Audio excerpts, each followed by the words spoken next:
Sempat mesra di beberapa kesempatan, Nikita Mirzani justru putus dari mantan pembalap MotoGP, John Hopkins. Padahal janda 3 anak itu sempat sesumbar akan menikah dengan pria Amerika Serikat tersebut. Selain itu, Nikita Mirzani juga siap meninggalkan karirnya di Indonesia demi hidup bersama John Hopkins di luar negeri.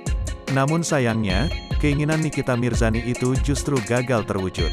Pasalnya, lewat sebuah unggahan di Instagram John Hopkins, sang pembalap mengumumkan jika dirinya telah putus dari mantan istri Dipo Latif tersebut.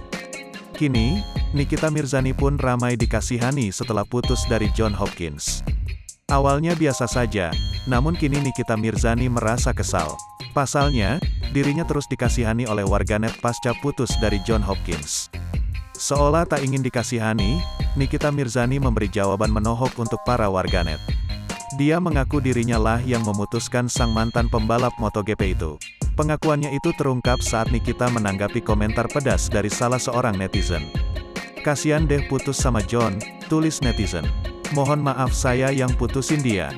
Jangan mengartikan sendiri," kata artis 36 tahun ini.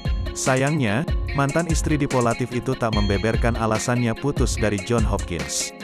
Ia hanya berujar lebih baik putus daripada menikah lalu bercerai.